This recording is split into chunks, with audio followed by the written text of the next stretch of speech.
Jovan Buha! Buha! Yo, I'm Jovan Buha, Lakers beat writer for The Athletic, and welcome to another episode of Buha's Block. On today's show, we're going to be doing part 2 of our 2-part mailbag, doing the mailbag that I was supposed to do yesterday, but we got the monumental news that the Buss family is selling the Lakers at a valuation of $10 billion to Mark Walter and TMG Global. He will become the majority owner. Jeannie Buss will stay on as the governor for the foreseeable future. And the Lakers just got much deeper pockets to invest in the infrastructure. So I spoke about it yesterday, went live for about an hour and 15 minutes. I recommend you check that out if you have not heard it yet. But before we get started, you guys know the drill. For those watching on YouTube, please be sure to hit that subscribe button, turn on channel notifications, and like and comment on this video. For those listening on Apple Podcasts, Spotify, or your podcast platform of choice, please be sure to follow, download, and leave a 5-star review. All right, so first question here is from Spiritual Queen 2432. Beyond getting a better center, we may not have a deep enough bench to compete with OKC or even the Warriors, especially with JJ's inconsistent confidence in Connect 4, in parentheses, if he even stays. How do we get a better string of centers while keeping our bench deep with LeBron around? In parentheses, P.S. No, I do not think trading him is possible, and I know him leaving doesn't help cap space either. Well, I really like this question from Spiritual Queen because I think this is the big challenge of the Lakers offseason. I think if you look at their roster building resources, their roster building tools, there are really 3 ways for them to upgrade the roster. I think they can make up to 2 trades, combining some form of their tradable assets with the expiring contracts of Rui Hachimura, Gabe Vincent, and Maxi Kleber, sophomore Dalton Connect, who's on a rookie scale contract, and then also either the 2031 or 2032 first round pick. They could also add in some swaps, but those swaps are not as valuable just based on how good the Lakers project to be later in the decade and into the early 2030s with Luka, and now with this new ownership group. So they could split those 4 to 6 assets, depending on how you want to deem it, between a trade or 2. I mean, they could combine them for one bigger trade or just make one trade, but also can split them off into a couple separate trades. Then they're going to have that 5.7 taxpayer MLE. So realistically, when we look at them combining those assets in trades, they're most likely going to be consolidation trades. No one is just going to want to take on Maxi Kleber unless it's for a contract that they really don't want. But even then, you're probably going to have to put some matching salary in that. So the Lakers could be giving up a Rui Hachimura, their starting small forward. They could be giving up a Dalton Connect, a sophomore with some promise. They could be giving up a Gabe Vincent, who is their 7th man and 3rd guard. So in some of these trades, they're going to be actually losing depth, theoretically. And for example, let's say they trade Gabe, Maxi, and Dalton for Nick Claxton. That's 2 of your top 9 or 10 rotation players for next season. And yes, you're getting back a starter. And yes, Nick Claxton is much better than Gabe Vincent or Dalton Connect. And it makes sense to do that trade. It's just that when we're talking about, they have, I think, 3 needs. They need to upgrade the starting center spot, they need to upgrade the starting wing spot, and they need to get deeper. And it's hard to accomplish all 3. I think it is possible, but you really have to hit on the trade or 2 that you do. I think you're only getting a starting level player or 2 in a trade. I don't know if you can get that guy in free agency. So I think the way to go about this would be to combine 4 to 6 of those assets, go get the starting center, go get the starting wing, and then also add another key rotation player with that 5.7. Hopefully you hit on a minimum or 2, and all of a sudden you're looking at a deep 10 or 11 man roster. So I think that's the way to go for the Lakers. It's going to be difficult. Their track record is not great in free agency with some of these minimum swings or some of these cheaper guys. I think they've done much better with trades compared to free agency over the last few years. So I do have confidence that they can figure out a trade or 2 to add a starter or 2 into the mix and upgrade the top end of the roster. But what they do with the depth and how they manage that, how they evaluate and identify proper back end talent, I have some concern with that because I think that's been an issue for them for several years now. But it is possible to do both.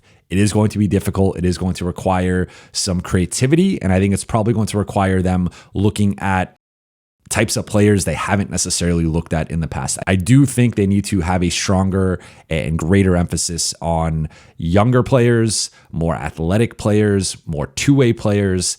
And if they can find some of those guys and some of them slip through the cracks just due to getting squeezed by the market, that is how we can see the Lakers have the proper depth for next season. But I agree, like they need to get 2 new starters and 2 to 3 new bench players, right? Rotation level bench players. And if they could do that, again, I'm not saying it's going to happen. I think it's going to be tough. But if they could do that, that's where they position themselves, I think, not in the OKC class, but firmly in that next tier with anyone else you want to throw in from the West. Next question from your boy, Rich. Indiana has a whole team of two-way athletic players around Hallie. Do you see a path to that for the Lakers with Luka anytime soon? In short, no. I don't see a path for the Lakers replicating Indiana's roster build with Luka next season, right? Like they just don't have the roster makeup for that. Can they do a better job of adding some younger, more athletic, better two-way players? To the last question, yes, I think they can do that. And if they go get a Nick Claxton and Andrew Wiggins, nail the backup 5 spot or another backup wing with that 5.7 taxpayer MLE, and then go get some value with maybe another wing and a backup guard with that minimum contracts, like all of a sudden, I think that roster starts to make some more sense. But in terms of shifting things more toward an Indiana build, I think that would be more so in the 2026-27 season. And looking ahead, they're going to have a lot more flexibility. Austin is going to be, he's going to opt out, be a free agent. Rui's an expiring. Gabe's an expiring. Maxey is an expiring. LeBron could be retiring depending on how he approaches things. DFS could maybe just opt in and be an expiring as well, but it seems more likely that he's going to extend or opt out and re-sign. So they will have more flexibility next summer to reshape the roster around Luka and build more of a two-way young athletic team. So I think it's more of a 2026 or maybe even 2027 conversation about building a roster like that. So I think it is going to be a little bit of a process here of another 1 to 2 years to really optimizing the roster. Now, that could be too pessimistic. Maybe they're able to do it this summer. Maybe they're able to do it next summer. But I think next summer would probably be the earliest that I think they could start to build this roster in the way that Dallas had it around Luka and the way that Indiana has it around Halliburton. So again, could be slightly pessimistic on my end, but I just don't see realistically. Again, we're talking about they can maybe get 2 new starters and like some mid to back end bench guys. Like that's not really remaking your roster. Like they're not adding an Andrew Nembhard. They're not adding an Aaron Nesmith. They're not adding a Pascal Siakam, a Miles Turner, right? Like they could get guys that are similar archetypes maybe. And again, I think Nick Claxton and Andrew Wiggins, guys like that can really help and are on par with some of those guys, but they're not making this roster entirely, I think, this summer. And again, I could be wrong on that, but just based on their assets and what they can offer, I just don't see that happening. So I expect they'll return at least half of next year's rotation. And just based on that, I think there'll be some limitations in terms of how quick they are, how athletic they are, how good they are defensively. So that's my read on that question. Next one here from the answer CP9705. Who is a realistic guard/wing you think they can trade for? I did some research with this question and I went through every team's depth chart and every team's cap sheet. And these are some potential wings and guards that I think could be available, either due to the money and years on their contract, due to them not being long-term fits with their respective teams, due to them entering restricted free agency and those teams having to make some tough decisions. So the top 10 players, because I didn't want to give you a list of like 35 guys. The top 10 guys I came up with in loose order: Drew Holiday, Andrew Wiggins, Michael Porter Jr., Keegan Murray, Benedict Mathurin, Derrick Jones Jr., Ochai Agbaji, Royce O'Neal, Matisse Thybulle, and KCP. And again, that's like my loose 1 to 10 order. Think you could quibble with some of them, but quickly, I see Drew, Wiggins, MPJ, Derrick Jones Jr., Royce O'Neal, and KCP as potential guys that will be available because of their contracts, either due to the money, the years, their age, their performance last season. With Drew, Boston's got to make some tough decisions, though I don't anticipate them doing the Lakers any favors. With Wiggins, he's got a couple more years left, so Miami could just be looking to shed some salary and get some more flexibility for the summer of 2026. MPJ's got a couple more years left. Derrick Jones Jr. has multiple years, and the Clippers are going to have some financial decisions to make with what they do with James Harden, and if they end up trying to flip Norm Powell. Royce O'Neal could be someone that's available based on the direction that Phoenix wants to pivot. KCP is someone I expect to be available in Memphis, and he's coming off a down year. And then some of these guys are impending restricted free agents. They will be restricted free agents in 2026. Keegan Murray, Benedict Mathurin, and Abaji. Different skill sets there, different positional archetypes, but I think all those guys could help. And then Matisse Thybulle is an expiring contract. That's a trickier one. If you could somehow flip Kleba plus something for him, I would really like that. Even Gabe for him, I would consider, just because I think the Lakers need more size, defense, athleticism. But ideally, he could be a player that if you add Kleba plus something, that can make some sense. But I think Drew and Andrew Wiggins would help a lot with their two-way abilities, their defensive capabilities. Drew, I think you'd want someone a little bit bigger than him, but he's so good defensively, even at 34, that I think you'd have to strongly consider, that potential deal and putting him in the starting group with Luka and Austin. I think he'd really help. Wiggins is arguably the best two-way wing, I think, realistically available. MPJ, there's plenty of defensive concerns, but I think that the shooting, the offense, like that one I'm not as sold on, but I think he's worth a mention. I like Keegan Murray. He's just more of a 4 than a 3. Mathurin is only 22, but I just don't know how good he actually is defensively. I don't know if you can make him a wing stopper or if he can grow into that. Derrick Jones Jr., we've seen that with Luka before. That's an interesting one, but you also have the Lakers-Clippers dynamic there. Abaji could be someone that's sneakily available in Toronto, though he's coming off a pretty good year. Then you get into the O'Neal, Thybulle, KCP range, which to me is just not really moving me. I don't view those guys as starting level players. KCP's a fringe starter, but I don't think next to Austin and Luka, he makes a lot of sense. I think he's a little bit too small and not good enough compared to a Drew Holiday. So none of those guys are like great options. I think Holiday and Wiggins, again, are distance themselves from the pack. Keegan Murray would make a lot of sense if LeBron and Rui weren't on the roster, or if LeBron and DFS weren't on the roster, but I don't think he's quite a wing stopper. And then Mathurin, MPJ, there's some defensive concerns.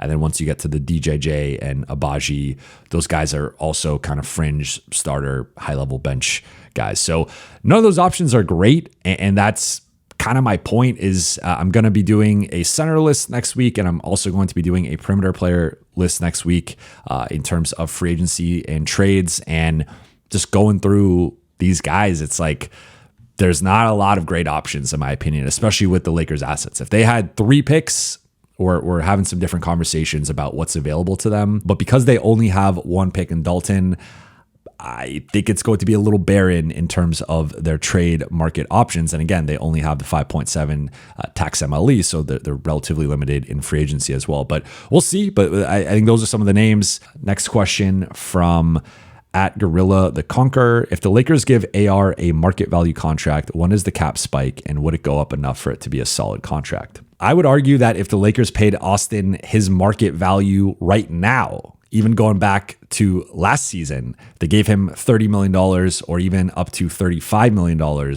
If you look at the percent of the cap that actually is, it's roughly around 20%, upwards of 21%. And I think for a player of Austin's caliber, that's in line with his value. Again, I think with the rising cap, we look at some of these numbers, and I know there's still some sticker shock with certain guys making 60, 70 million. And then for some people looking at a guy like Austin making 30, 35 million, they might think that's too high. But when you actually look at the percentage of the cap he would be taking up as things stand now, to say nothing of the 10% increase for 2025, 26, and he's still going to be under his current contract then. But then looking at 2026, 27, if that jumps up another 10% as projected, he's going to be making under 20% of the cap, which for a player of his caliber, I think is more than fair and is actually more of a value to the Lakers. And just for perspective, looking at some of the players in that range this season, you had Emmanuel Quickley making $32.5 million. You had Jordan Poole making $32 million, Jeremy Grant making $32 million, Chris Middleton making $31 million, Jalen Suggs making $30.1 million, Tyler Hero making $30 million, Derek White making $29.5 million, Isaiah Hartenstein making $29 million, DeJounte Murray making $28.6, Andrew Wiggins making $27.3. So I think 30 is, again, more than reasonable. That's why when I see some people saying that they don't think he's going to get that. Like I'm not a betting man, but if I were, I would bet heavily on the over, or at least him hit, if it was 29.9 over under, I would take the over in terms of Austin's next contract. So I think whether he's making 30 million, whether he's making 35, even potentially up to like 37, I think that's still solid value for the production he's giving. And if you want to argue that on this roster with Luka, maybe there's some fit limitations and the way that you have to build a defense or whatever, that like Austin doesn't make sense in that context, I can understand that, or at least entertain that argument. But just from a pure value perspective and a pure production perspective, Austin is a $30+ million player. That's the nature of where he's at in 2025. I know he had a rough playoff series, but that does not take away from his growth over the past 4 years and him turning into, at least in the regular season, a legit number 3, which just on that alone, regardless of whatever we think of him in the playoffs, a legit regular season number 3 is worth $30+ million. So hopefully that answered your question. I think Austin getting that raise in 2026, 27, whether it's with the Lakers or with another team, he's going to be worth that value. Next one from Kurt Affair. Who do you think our best vet minimum targets are to improve some of the margins? I came prepared for this one as well. I did a list of guys I think could potentially be available for the vet minimum. Not all these guys will. I think some of these guys will be taxpayer MLE, and who knows, maybe some of these guys even get a part of the non-taxpayer MLE. But I think these are guys that, for various reasons, due to age, due to their production last season, due to injuries, due to just being buried in their respective depth charts and rotations, these are guys that could be potentially available if the market doesn't go their way for a vet minimum contract. So first category is the Gary Trent corollary, and these are players that I think should go for at least the taxpayer MLE, if not potentially part or full non-taxpayer. But I think because of the market and where things are currently at, they will potentially slip through the cracks. We have Bruce Brown Jr., Gary Payton II, Larry Nance Jr., Precious Achiuwa, Amir Coffey, and Taurean Prince. I think among this group, Bruce Brown and Taurean Prince and Gary Payton are the 3 guys I could see getting potentially the taxpayer MLE. And Bruce Brown, I think you could argue for more than the taxpayer MLE for part of the non-taxpayer. But I think those guys, depending on, like, again, on paper, Gary Trent Jr. coming off of a couple years ago was just as good, if not better, than some of the seasons these guys just had. And he still went for the minimum. So sometimes things happen, and I could see some of these guys being available. So Bruce Brown, I think fringe starter. Gary Payton II, Larry Nance, Precious, Amir, Taurean. I think all those guys are bench players.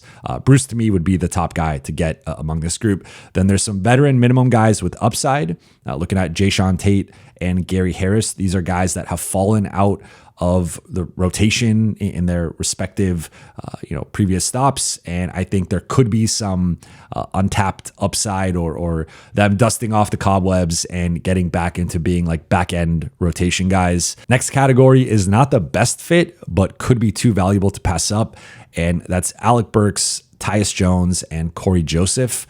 I think with Jones and Joseph, they're just small, and I don't know if you want that in your top 9, top 10. I think we've seen teams go away from smaller guards in the backcourt. Alec Burks can be that microwave bench scorer, but he's also getting up there in age a bit and is not quite as efficient as he used to be. The next category is young and unproven, and that's Delano Banton, Jericho Sims, Charles Bassey, and Kai Jones. I think those are 4 players with varying degrees of upside who could be worth a gamble as the 13th, 14th, 15th guy on the roster, and just seeing if they could maybe hit and be a back-end rotation player. And then the last category is the Banana Boat crew, and that is Chris Paul, who I think could make some sense depending on the roster configuration as a backup point guard. I would say more of a fringe rotation player at this point, or with the ideal version of the Lakers, more of a fringe rotation player, but he wants to be back in LA. He wants to be with his family. So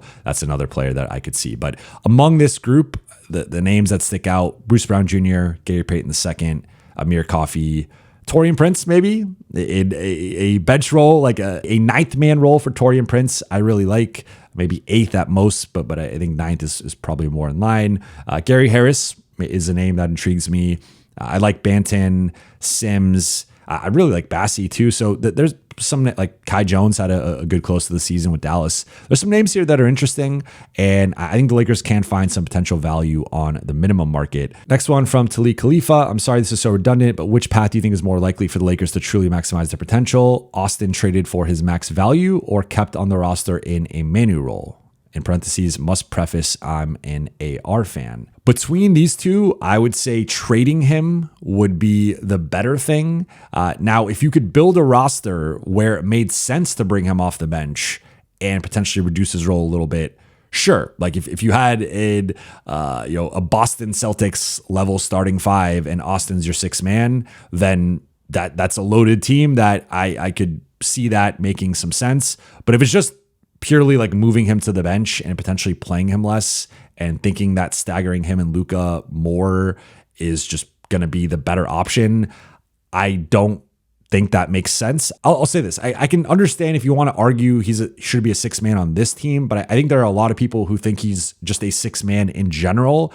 And I do not think there are 60 starting guards that are better than Austin Reaves. I don't know if I think there are 20 starting guards that are better than Austin Reaves. So I just, somewhere in that range, maybe in between 20 to 30, depending on your definition of who's a guard and who isn't. But if you're keeping him and moving him to a Manu role, I think it has to be because of the starting 5 and the couple other perimeter players outside of Luka being legitimately like within the same range as Austin, of being as good as him. So if it is an OG Anunoby and a Mikal Bridges, sure, you could sell me on that, and it potentially making sense to move him to the bench. But if it's just like Rui and Gabe or something like that, I just think that's crazy, and Austin's too good to be coming off the bench. In terms of trading him for his max value, I think his value has taken a slight hit with the uncertainty of next summer. If you're trading for him, he's only making $14 million. So that's also a limiting factor there in terms of matching salary and just the optionality that the Lakers would have with trading him. But you also have to look at a team trading for him is theoretically going to be giving up a lot, and they're going to want to keep him long term. But does Austin want to stay there? And he has some leverage here. He has some power here, and he doesn't have to commit to anything in a potential trade. So I would say between the two, I guess trading him would make more sense in getting something back and reconfiguring the roster. But I think the correct answer here is keep Austin and keep starting him. That was not one of the choices you gave me. So I guess if it's between moving him to the bench and reducing his role slightly or trading him would make more sense. But like, I think at that point you'd be mismanaging him. And I think if you're going to mismanage him the way that he's been mismanaged at times earlier in his career, might as well just trade him and get something back for him of value. So between the two, I guess trading him makes more sense, but I think the right answer is keeping him and figuring out the fit with Luka. Next one from @ChuckDangler, aka Fang Charlie. What would you like AR and Luka to work on the most during the offseason to make them even better for the squad? I would point you to my episode on one thing for each Laker to improve on. I will quickly summarize it. For Austin, I think he needs to improve as a catch and shoot 3-point shooter. I think that's an area of his game that has slipped a little bit the last couple of years, especially in the playoffs. It's only a 10-game sample size, so I think with a larger sample size, he probably would shoot better than he did in the Denver series and the Minnesota series. But still, when looking at his fit with Luka, he's going to be playing off the ball, I think, in big moments, especially in the playoffs, and he needs to be able to shoot at least 38%, if not 40+% on catch and shoot threes, the way that guys like Jalen Brunson and Kyrie Irving did during the Mavericks conference finals and NBA finals runs, respectively. So I think the shooting is a big thing for Austin. And then I also think just getting his body right in terms of being able to handle the wear and tear of the season. I think getting his legs a little bit stronger, maybe putting on a little bit of weight, a little bit of strength, a little bit of mass, and just being able to hold up better during the course of the regular season. Because I think, and this ties in with the jump shot, I think sometimes that has gone for him later in the year. He gets progressively more banged up, and then he's not the same player that he was earlier in the season. Then with Luka, I think it's as simple as getting into the championship shape, and so far so good with the offseason. We've seen the photos of him in the gym. We've seen him look a bit slimmer.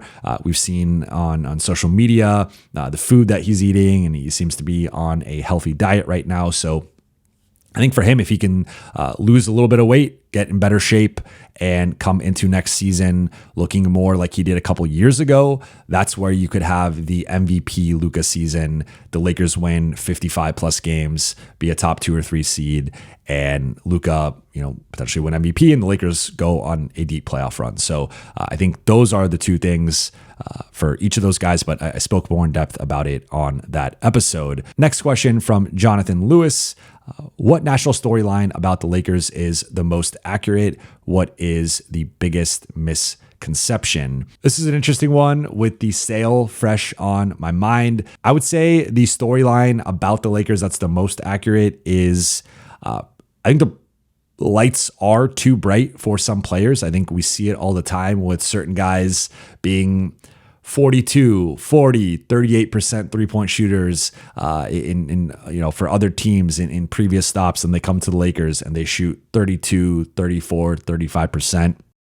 I think there is something to playing in LA and having that large and that loud of a fan base, and having to deal with certain things on social media, also playing with LeBron and the spotlight that comes with that. I'm sure now adding Luka to that only amplifies the pressure, but I think there is a spotlight and a magnifying glass on Laker role players that there isn't quite with other teams to the same extent. So I would say that the lights are too bright for some players. And I think we know the role players who have thrived and the role players who haven't thrived, and just some guys not being built for playing in LA. So I think that is a real thing, that there is an added layer of pressure and an added layer of eyes and scrutiny, and just not every role player or even star is built to play in LA. So I think that's a real thing with the Lakers that you don't necessarily have to deal with. Maybe with the Knicks or the Celtics or the Warriors, some of the other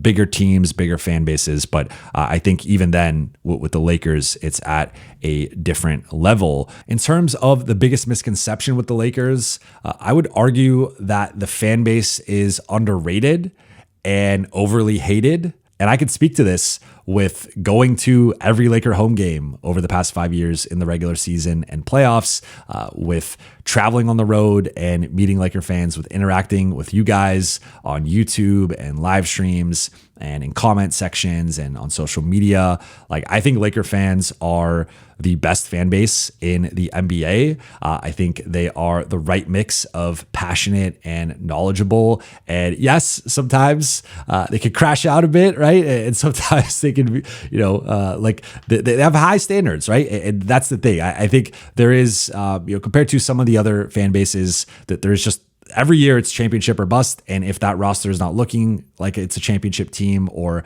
players don't look like they're fitting into that championship formula, that championship construction, then the fan base is going to let them hear it. And again, that kind of also ties into the pressure that certain players feel and have to deal with. But I think Laker fans are completely misunderstood and get misrepresented in a lot of ways. And of course, there's always like the 5 to 10% of people who are the stereotype or who are, the thing that people criticize or what can sometimes give Laker fans bad raps. But for the most part, I think the majority of the fan base just loves basketball, loves the Lakers, and I think is very smart and knowledgeable. And sometimes, again, like the fake trades and the photoshopping players in jerseys and all that stuff, like that gets sensationalized and blown out of proportion. I think the Laker fan base is great. Again, I've dealt with them. I'm in the weeds with them. I'm meeting them at meetups. I'm meeting them at games.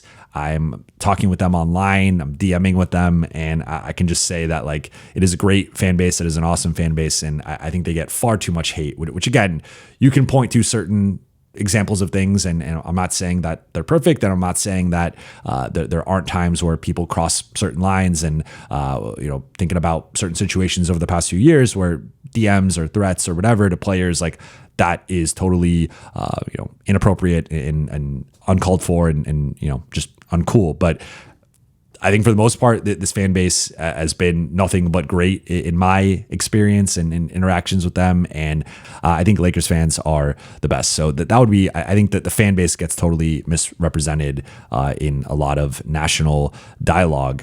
Next one from Cage Britt. What do you think happened to our number one defense after that 17 plus game stretch? And do you feel that we can be a number one defense again with some 3-and-D additions in the offseason? Really good question here. I've talked about this before, but I think it's worth rehashing ahead of free agency. Like the Lakers had that stretch of 24 games. They went 20-4, best defense in the league. And I never thought it was sustainable. And I said that at the time. Like I did not think they had the personnel to be the best defense in the league. I thought they had the personnel to be at first an above average defense, then the longer it went on, a top 10 defense, and maybe even knocking on the door of the top 5. But what I think happened, I think there's a couple things. Like one, I think the LeBron and Rui injuries derailed their momentum, their rhythm, and the progress that they had made. First Rui, and that changed the rotation. And then LeBron was the death knell to their defense. I think he was never quite the same. I think he had a solid showing in the playoffs, but like just was not as impactful as he was earlier in the season when JJ was advocating for him for an all defense spot. So I think the LeBron and Rui injuries derailed, I think, their season, but also to an extent their defense. Then the other thing was, there's an element, and we sometimes see this with teams where, like Houston to me was an example of this, of sometimes there are the teams that just play harder in the regular season, that when you get to the playoffs and everyone's playing hard and everyone is scouting you and taking away the things you want to do, that's where some of your flaws or weaknesses or shortcomings can be exposed. And I think with the Lakers, JJ had incredible game plans and guys were punching above their weight defensively, and they were rotating hard and scrambling and doing all these great things. But in a playoff context, again, with Minnesota able to scout for what they were trying to do, the Lakers didn't have the versatility necessary, especially not having a center to maintain that and to properly execute it at the same level that they did in the regular season. I also think some of the guys were banged up and out of gas, and that's where the championship shape stuff comes in. And then the final thing would just be they didn't have a center. Jackson Hayes, you look at the final month of the season, he started to regress and lose the trust of the coaching staff. Then we saw what happened in the playoffs with him. Them not having a legitimate backup center also hurt. But by the end of that series, they were functionally playing 6 players, and none of them were a center, and 4 of them were relatively limited power forwards. So it was just like, especially against Minnesota in that particular matchup, like that was just tough to not have a center. So I think all those things, the Rui and LeBron injuries, LA, I think punching a bit above their weight in the regular season, and then also not having a center, all combined for their defense to crumble. Now, LeBron and Rui stay healthy, or they flip Rui for a 2-way wing. That's less of a concern. You get the center, that's less of a concern. And then you also, I think, need some more scheme versatility and just more versatility with your personnel. And that will allow you to be a sharper playoff defense. So I think the Lakers can address a lot of this with how they build the roster. But again, as I said at the top, it is going to be difficult. Next one from Alan Porter 3779. Is there a way to get Na and Bruce Brown if LeBron takes a big enough pay cut? Maybe. I would say it is unlikely. This would require LeBron taking somewhere between a $15 to $20 million pay cut. They could sign Na in that case to the non-taxpayer MLE, which should be his range. He might get a little bit more than that, but that's probably in a fair value range for him. Bruce Brown, I mentioned him as a potential vet minimum guy. So if you get Na with the non-taxpayer MLE and Bruce Brown with a minimum contract, that would be the way to get both of those guys. I think Bruce Brown's probably going to get the taxpayer MLE, if not potentially a partial version of the non-taxpayer MLE, but for, as a baseline, probably the taxpayer MLE. So I'm skeptical that you could swing both. I also don't think LeBron is taking a pay cut, as we reported at The Athletic. As I've said on here multiple times, I either see him opting in or I see him opting out and signing a 1+1 to maintain some flexibility. But I do not see LeBron taking the $15 to $20 million pay cut, so this is very unlikely. And then final one, another one from Spiritual Queen 2432. What players underperformed either this year or in the playoffs that we could benefit from trading? My opinion is keep Gabe/DFS and ship Rui, since he doesn't know how to wager his size. What center can we get for a Rui and DK and pick plus swaps package? I would contend that outside of Luka and LeBron, almost everyone underperformed in the first round series. I think Rui had a strong game 4 and a strong game 5. I don't think he was as strong over the first 3 games, especially offensively, but even at times defensively and with his rebounding, but certainly showed up game 4 and game 5 with the Lakers season on the line. So I think like everyone should be up for evaluation and criticism and assessment and analysis and all that. To your point, I would potentially look at trading Rui just because of the starting limitations of Rui next to Luka, LeBron, and Austin. I think you just need a better defender, a more athletic, longer, physical type of multi-positional defender there. That just Rui, like, he's just not that guy. He's more of a power forward. I think he's more of a 6-man on an elite championship level team. But even if you want to argue he's a starter, I don't think it is with the current roster construction with the Lakers. So that would be my argument for trading Rui. With Gabe, I think he's fine as a 9th man, maybe an 8th man, but I think the contract and him being slotted as a 7th man right now is a little bit too high. And I think the Lakers could potentially find better value with the taxpayer MLE or even a minimum contract compared to the production that they have with Gabe. Then, of course, Maxi Kleba and his expiring is a contract they should trade. In terms of what they could get for Rui, DK, and a pick, money-wise, I mean, you could get in the conversation for, Claxton would be someone. Gafford, I think, depending on, they'd have to add in another contract. DeAndre Ayton, I don't know if I would not give up DK and a first for DeAndre Ayton. But if we're loosely looking at those assets as the assets you're cobbling together for a trade, you would almost certainly need Rui's salary to get a DeAndre Ayton. So those are some of the centers off the top of my head that I think you can get in the mix for. I don't think you're getting in the mix for Walker Kessler. I don't think you're getting in the mix for Jalen Duren. I don't think you're getting in the mix for Onyeka Okongwu. I don't think you're getting in the mix for Derek Lively.